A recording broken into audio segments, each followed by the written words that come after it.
Bismillahirrahmanirrahim. Alhamdulillahirabbil alamin. Wassalatu wassalamu ala Rasulillah wa ala alihi wa ashabihi ajmain. A'udzu billahi minasy syaithanir rajim. Bismillahirrahmanirrahim. Wa amma man utiya kitabahu bishimali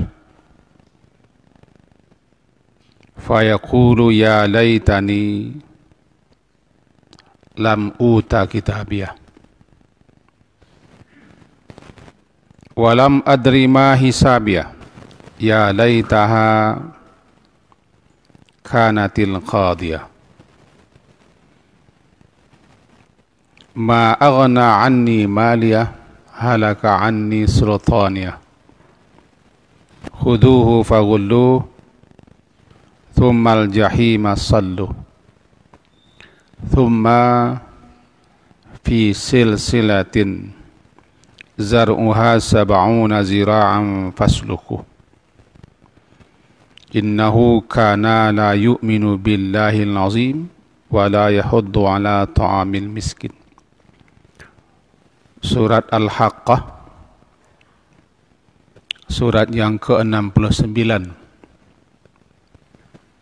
ayat yang ke-25. Ringkasan kajian kita pada pertemuan subuh yang lalu adalah: pertama,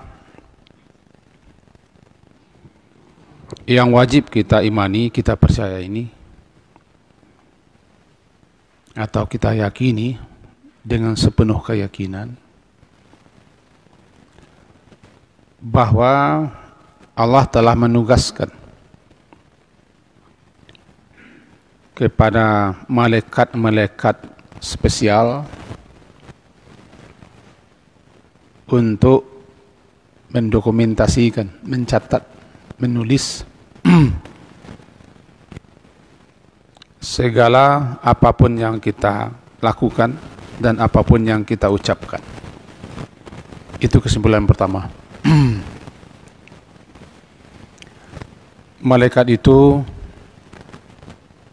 disebut dengan kiraman katibin, malaikat-malaikat mulia yang selalu kerjanya menulis. Digelar juga dengan raqib atid. Secara bahasa artinya pengawas yang selalu hadir. Kesimpulan kedua. Yang ketiga, kita juga wajib beriman, percaya dan yakin ada namanya buku catatan. Dalam buku catatan itulah tertulis semua detail, rinci, jelimet, akurat, teliti, sehingga tidak satu pun di buku itu yang tidak tercatat, yang tidak tertulis. La yughadiru saghiratan wala kabiratan illa ahsaha wa wajadu ma amilu hadira. Surat Kahfi. Mereka dapati di buku itu tertulis semuanya, yang kecil-kecil apalagi yang besar. Nanti mereka, termasuk kita, akan melihat, akan menyaksikan apa yang terdapat di buku itu. Faman ya'mal mithqala dzarratin khairan yarah wa man ya'mal mithqala dzarratin syarran yarah. Itu kesimpulan yang ketiga. Yang keempat, tidak usah pula kita berpayah-payah diri, melelahkan kita untuk mengkaji, menganalisa, mempersoalkan bukunya, apa bentuknya, besarnya, berapa lembar. terbikin daripada apa, di mana letaknya, bagaimana malaikat menulisnya, itu bukan wilayah kita. Wilayah kita adalah mengimani, memikirkan di kepala, mengimani di dada. Siapa yang memasukkannya ke kepala kadang-kadang tertolak, karena semuanya kalau dirasionalkan, semuanya kadang-kadang ada yang ditolak. Wilayahnya berbeda. Wilayah iman di dada, di hati. Wilayah ilmu pengetahuan di pikiran.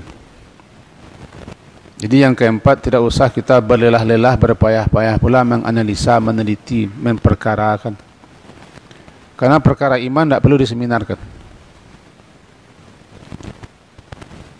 Itu masalah kepercayaan, masalah keyakinan. Nah, di antara yang kita yakini adalah kehidupan akhirat.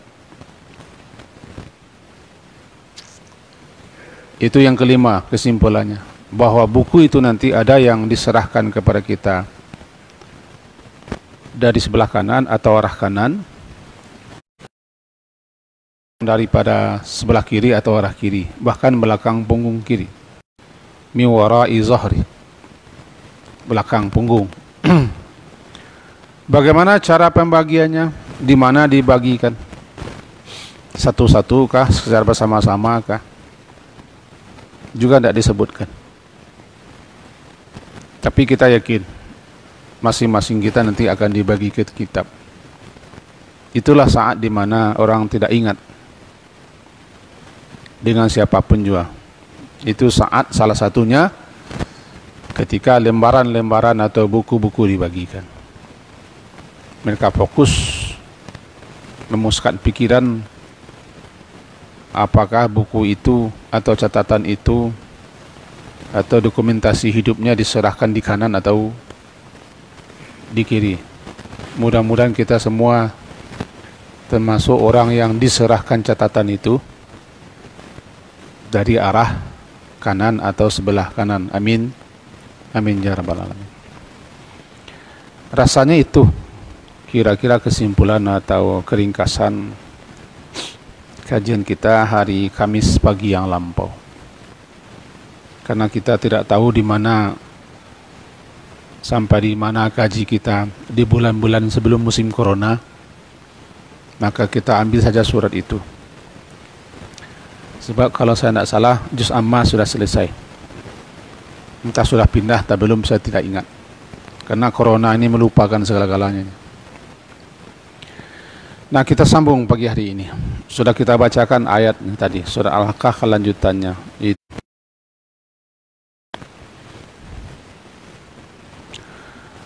Wa amma man utiya kitabahu bisyimali. Dan adapun ayat 25-nya, dan adapun orang yang kitabnya diberikan bisyimali, di tangan kirinya, fayaqul, maka dia akan berkata, ya laitani, alangkah baiknya jika kitabku ini lam uta kitabiah, tidak diberikan kepadaku kitabiah, kitabku ini, walam adri ma hisabiah, sehingga aku tidak mengetahui bagaimana perhitunganku. Ya laitaha kanatil qadiyah, wahai kiranya kematian itulah yang menyudahi segala sesuatunya.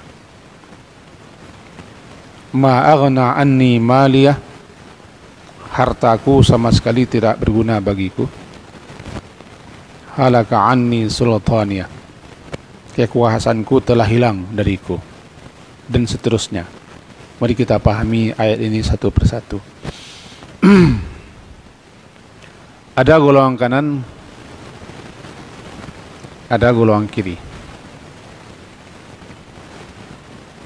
Golongan kanan sebagaimana kita sebutkan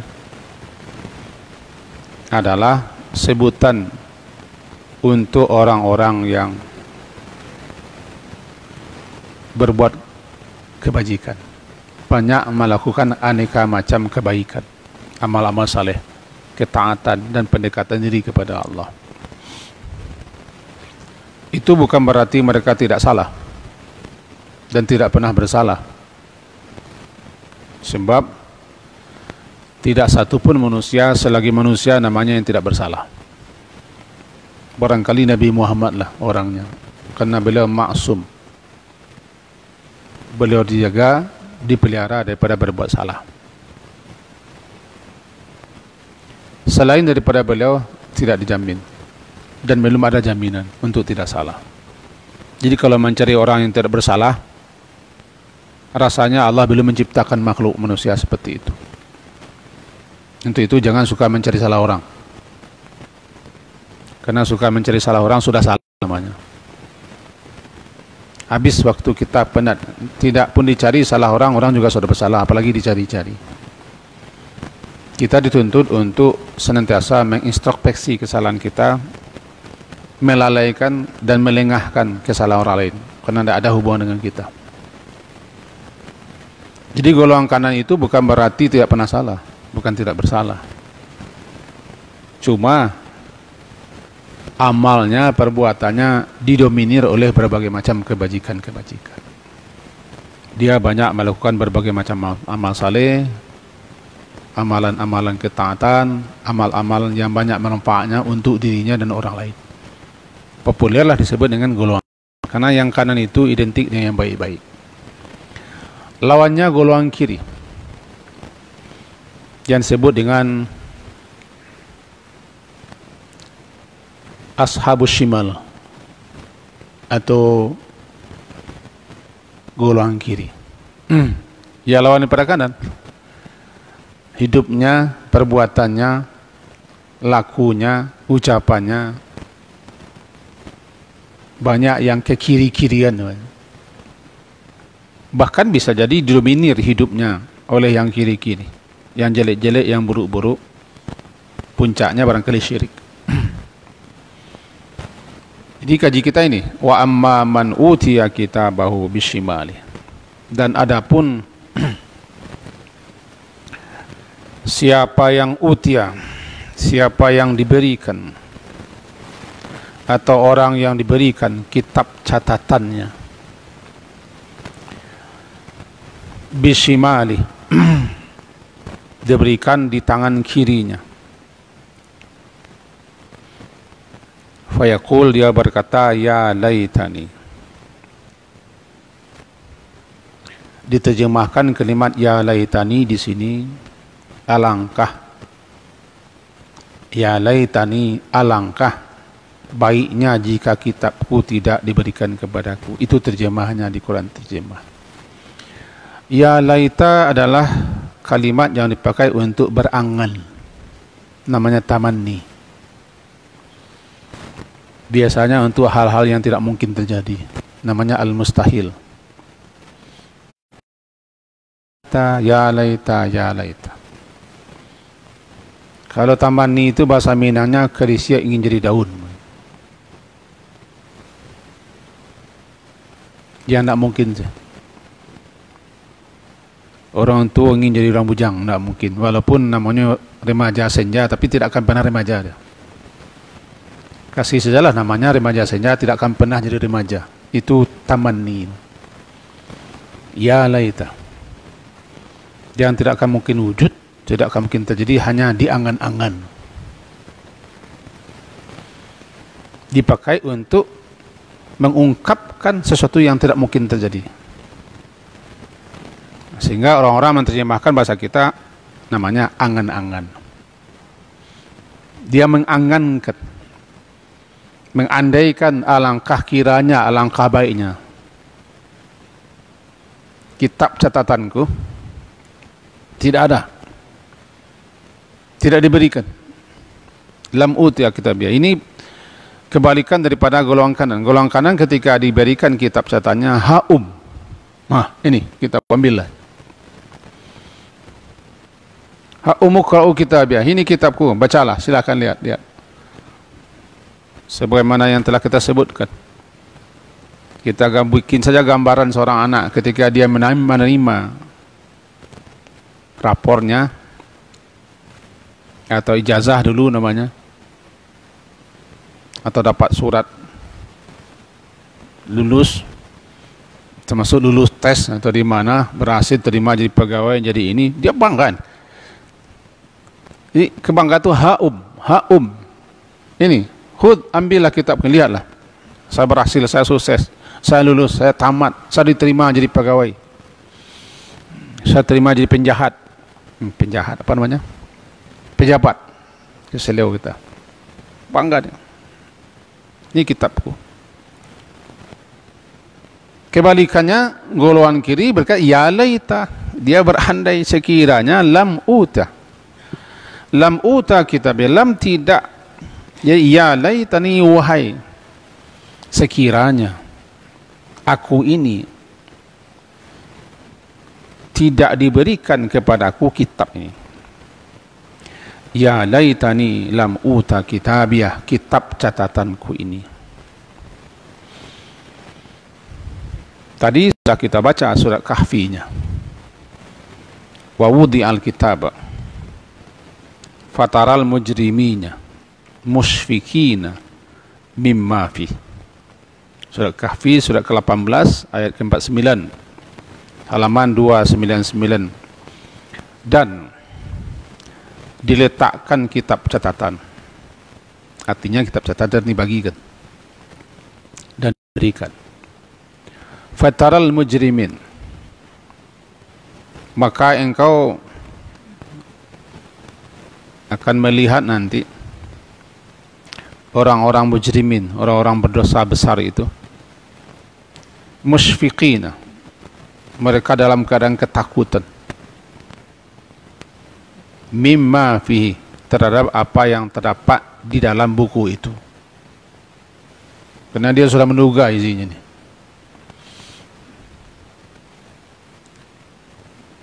Dalam kehidupan di dunia saja, seorang anak yang memang dia sudah pemalas juga, dia belajar jarang, masuk suka membolos, buku sebelipet di saku belakang letaknya, baju keluar, buat tagak, musik kulit mengereseng, arang mengango, hidung pesek, liur keluar, orang merajanya lalu di belakang. Sebelum dibagikan rapornya sudah tahu isinya. Dia sudah menduga isi rapornya. Jadi orang-orang ini kan hanya perandaian untuk menakatkan kepemahaman kan. Wa taral mujrimina fataral mujrimina musyfiqina mimma fi. Maka engkau akan lihat, mula-mula kan ayat ini tertuju kepada Nabi Muhammad, maka engkau akan lihat ya Muhammad, itu kan ditujukan pada Nabi Muhammad SAW, betapalah, bagaimanalah keadaan orang-orang mujrimin ketika itu, karena mereka ketika itu musyfikin, dalam keadaan takut, mimma fi, terhadap apa yang ada dalam buku catatan kitab itu. Dia sudah menduga kan? Dia sudah mengira. Wa yaqulun, mereka berucap ya wailata, ya wailatana, hampir sama dengan tadi, betapa wahai celaka, ya wailatana, wahai celaka kami, ma li hadzal kitab, kitab catatan apa ini? Saya lihat dalam bahasan ulama, pertanyaannya ma li hadzal kitab, bukan bertanya. Kalimatnya kalimat bertanya, kitab catatan apa ini? Tetapi kalimatnya bentuknya seperti itu, maksudnya bukan itu. Dia tidak menduga, tidak mengira, tidak menyangka bahwa semua lakunya, tingkahnya, perbuatannya, perkataannya, tindakannya di atas dunia, di situ ada. Jadi dia katakan kitab apa ini bukan pertanyaan, tapi suatu ungkapan yang dia tidak menduga, tidak mengira, tidak menyangka. Begitu kitab ini semuanya jelimet, rapi, ada di situ semua. Ma li hadzal kitab la yughadiru saghiratan wala kabiratan illa ahsaha. Tidak terlewatkan, tidak tertinggal, tidak terluputkan satu pun di sini. Yang kecil-kecil, begitu juga yang besar-besar. Wa wajadu ma amilu hadira. Mereka dapati apa saja yang telah mereka lakukan di situ hadir, terpampang, tertulis, dilihat di situ semua. Mudah-mudahan tidak kita orang yang seperti ini. Kalimatnya ya wailatana. Kalau tadi ya laitani. Apa beda dalam surat Al-Haqqah bunyinya ya laitani lam uta kitabiyah. Kalau di sini ya wailatana. Asal kata ya wailatana, kata orang pintar-pintar yang ahli berbahasa, asal katanya wail. Wailah. Wail itu pernah kita sampaikan dulu-dulu di sini. Itu suatu ungkapan, suatu ucapan untuk kecelakaan, kebinasaan, kerugian, kesengsaraan. Wail, wail, wail. Seakan-akan wail itu suatu sosok yang bisa dipanggil dan dihadirkan datang. Ya wailah, wahai kecelakaan, datanglah, kira-kira begitu. Saya ingin gambarkan sedikit saja. Dalam kehidupan, realita kehidupan ini kita bisa lihat itu. Orang kalau sudah mengalami suatu penderitaan atau menghadapi suatu persoalan yang tidak mampu dia menyelesaikannya, bisa dia gila, bisa stres. Ketika itu dia memanggil kebinasaan dirinya itu. Kalau bahasa kami di kampung Sinan, apabila seorang tua kadang-kadang sudah bosan, dia tidak mampu dia melihat anak-anaknya lagi, kalimatnya keluar tuh, mati selah dengan kau nak di kalian kau. Mati itu kan mengundang kalimat mati datang. Mati dan yang ketujuh dia apa anggo mantuna. Orang kali apa nangko laki-laki mungkin.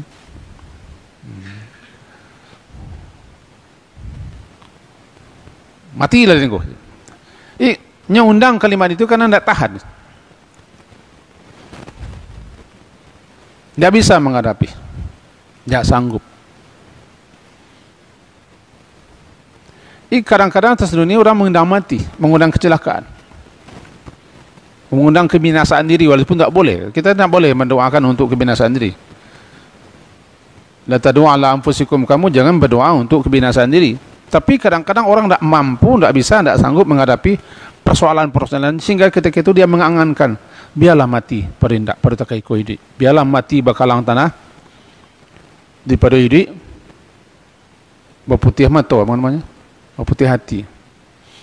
Mati bakalang tanah, hidup berputih aso. Kenapa? Tidak tahan.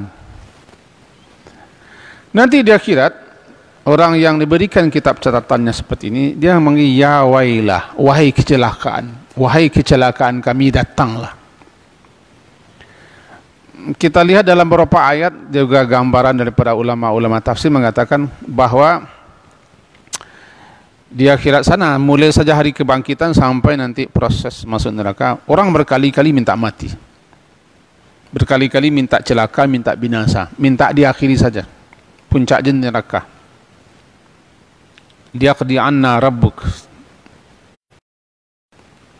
Penghuni neraka itu meminta-minta kepada si Malik, ya Malik.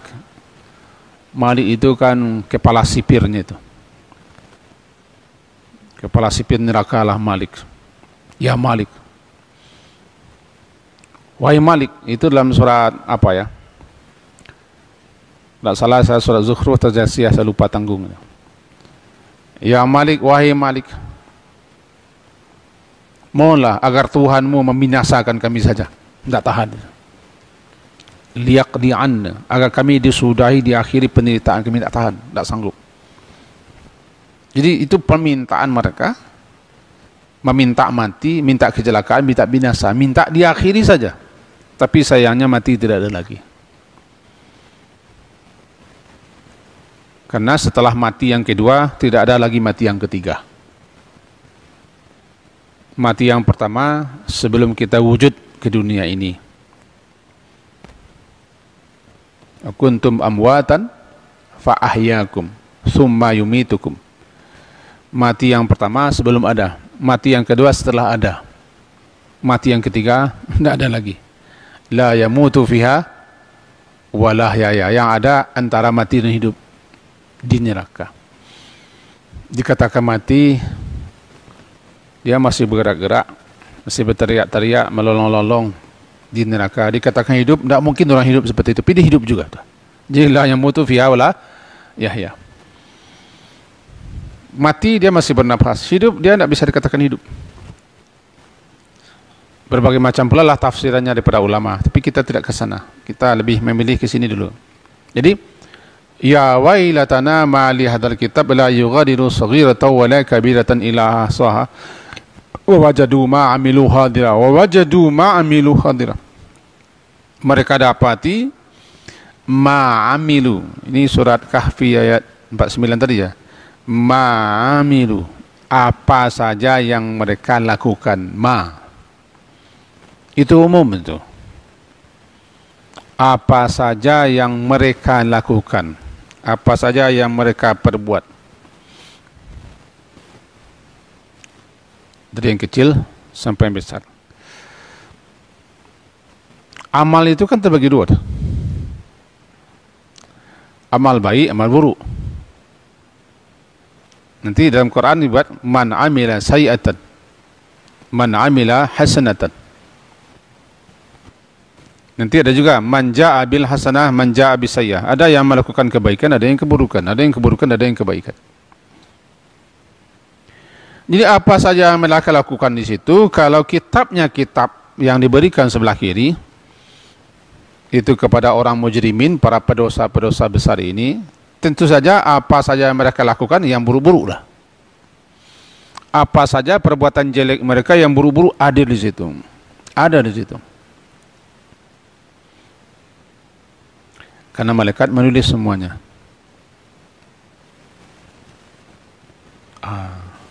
Termasuk pidato ilmiah, termasuk rancangan undang-undang. Orang Islam juga sebagian membuat, ditulis oleh malaikat semuanya. Wala yazlimu rabbuka ahada. Ujung ayat ke-9, wala yazlimu rabbuka ahada, dan tidaklah yazlim, tidaklah menzalimi rabbuka, Rabb engkau itu ya mat seorang pun juga tidak zalim, dia tidak zalim. Wa ma kana Allahu liyazlimahum walakin kanu anfusahum yazlimun. Apa maksud Allah tidak zalim? Allah itu tidak zalim. Masa zalim Allah? Allah telah mengharamkan zalim kepada dirinya, dan dia juga telah mengharamkan kezaliman kepada kita umat manusia ini. Arti tidak zalim adalah jika seseorang melakukan satu keburukan, satu kejelekan, maka tidak akan dilebihkan balasannya lebih daripada kejelekan keburukannya itu. Wajaja'u sayi'atin, balasan kejelekan keburukan mislaha, sepertinya juga, tidak lebih. Ya, apabila orang berbuat buruk, berbuat jelek, berbuat dosa, berbuat pelanggaran, kemaksiatan dan sejenisnya, dia tidak akan dibalasi melebihi daripada kejelekannya. Tidak ada untungnya, tidak ada labanya bagi Allah. Allah bukan kita. Allah Maha Suci daripada membalas. Tidak. Allah Maha Adil. Maka demi keadilan, kejelekan dibalas satu. Itu mana-mana yang tidak diampuni. Tapi mana-mana yang diampuninya, Kan ada yang diampuni, ada yang dimaafkan, ada yang tidak dipedulikan, ada yang atas dunia sudah hapus saja. Lantaran musibah hapus saja kesalahannya. Banyak cara Allah. Ada satu ulama menyusun sebuah kitab, spesial kitabnya dalam Mukaffirat Dzunub. Kitab itu spesial menulis ayat-ayat, hadis-hadis dan penjelasan ringkasnya tentang terhapusnya berbagai macam kesalahan-kesalahan, dosa-dosa yang dilakukan oleh manusia. Yang mereka tidak minta ampun. Tidak minta ampun karena kasih sayang Allah. Contoh sederhana saja, selama kita duduk di masjid ini sebelum pulang, banyak dosa kita yang dihapuskan begitu saja. Salah satunya, duduk di tempat yang baik menghapuskan kesalahan duduk di tempat yang buruk lah. Mendengar yang baik menghapuskan mendengar yang jelek. Melihat saya yang baik ini menghapus kesalahan melihat orang jelek. Ya. Tidak percaya Pak Imam. Saya sekarang ini kan sedang baik ini. Di luar entahlah, saya kan sedang baik. Memilihat Quran kan baik. Mendengarkan baik. Duduk di tempat yang baik. Dalam suasana baik. Semuanya menghapus.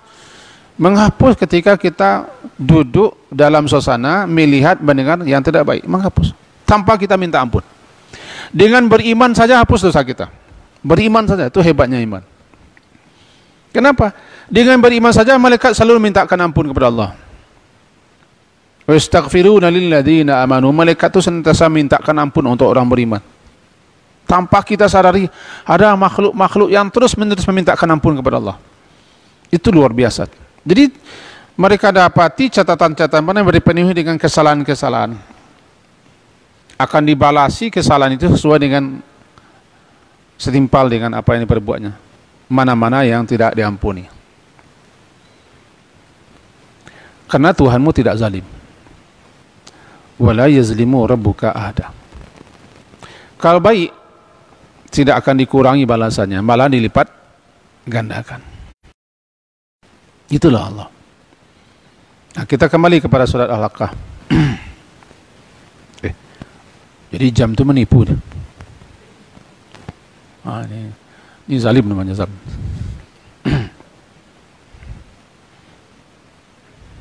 Sebentar lagi pada tu. Saya kagunjai tadi. Kita balik ke surat Al-Haqqah sebentar pada tu. Bunyinya tadi kan begini. Ya laitani. Jadi dalam surat Al-Kahfi, ya wailatana. Itu kalimat karena tidak tahan, takut menghadapi berbagai macam hal, termasuk kitab yang diberikan itu sudah jelas isinya, dia menyatakan, wahai kebinasaan kami, wahai celaka kami. Dalam surah Al-Haqqah bunyinya, ya laitani. Laita. Ini kalimat tamanni. Dia ketika itu, kitab catatan diberikan, dia berharap sekiranya kitab itu tidak ada. Sekiranya kitab itu tidak diberikan, karena dia sudah menduga isinya. Itu perbedaannya. Kalau surah Kahfi, dia sudah lihat kitab itu. Iqra' kitabak kafa bi nafsikal yawma alaika hasiba. Bacalah kitabmu. Cukup engkau saja hari ini yang memperhitungkannya, menghisap dirimu. Baca kitab. Ketika itu mereka dapati semuanya begitu. Baru mereka mengatakan, ya wailatana, dalam surat Kahfi. Wahai kebinasaan, wahai kecelakaan, datanglah. Diterjemahkan dalam bahasa kita, wahai celaka, wahai kesengsaraannya kami, gitu. Dalam surah Al-Haqqah bunyinya, ya laitani. Ini kalimat berangan-angan, ya sekiranya kitab itu tidak ada, dan sekiranya kitab itu kalau ada jangan diberikan, karena dia sudah mengira seperti itu. Sebentar Datuk ya, sebentar. Jadi ya laitani lam uta kitabiyah walam adri ma hisabiyah. Satu lagi ayat baru kita bubar. Walam adri ma hisabiyah. Di sini diterjemahkan ayat 26, sehingga aku tidak mengetahui bagaimana perhitunganku. Tapi saya lihat dalam berbagai macam tafsir, termasuk kitab tafsir yang aku sedang terbuka ini, walam adri ma hisabiyah, Ini pertanyaan namanya ini. Istifham li ta'zim wa tahwil. Aku tidak mengira, tidak menyangka, tidak menduga, dan aku tidak mengetahui betapa besarnya, betapa dahsyatnya perhitungan yang aku hadapi sekarang. Dulu aku tidak mengira seperti ini. Saya tidak mengira, saya tidak menyangka, tidak menduga, tidak terlintas di pikiran saya, di benak saya. Karena aku tidak tahu.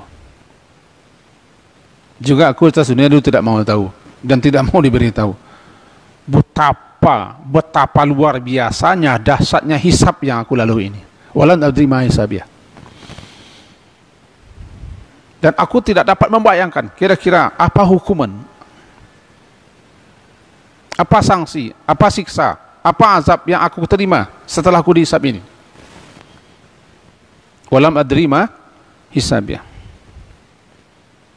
Dan jangankan orang kafir, jangankan orang mujrimin, kita saja yang telah Allah anugerahi nikmat iman ini, nikmat kekuatan, nikmat kemauan untuk beribadah.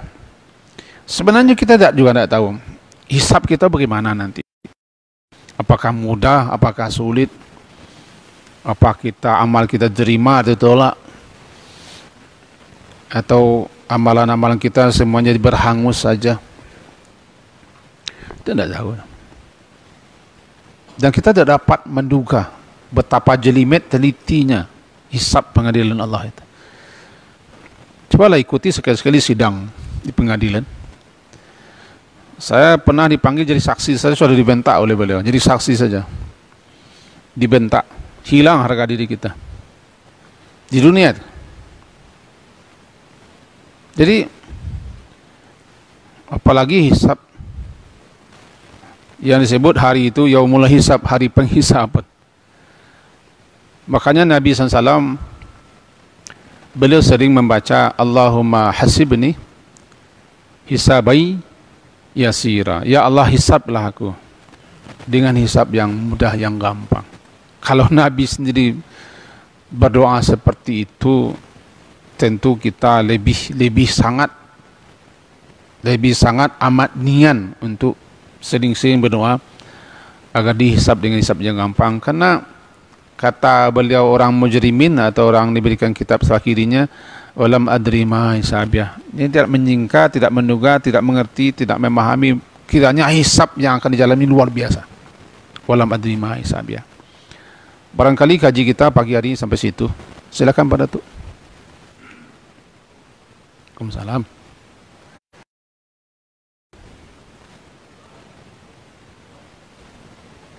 Ya.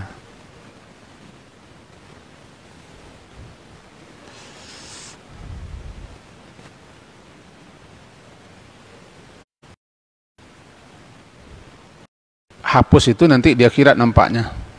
Contoh saja, si A mengatakan ini, lalu Allah menutup dosanya. Ini saya ampuni, ini saya maafkan, ini tidak ada sanksinya. Dulu kamu di atas dunia bagaimana begini, ini sekarang dihapuskan. Semuanya dilihat dulu. Famay ya'mal mithqala dzarratin syarra. Semua yang jelek-jelek dilihat semuanya.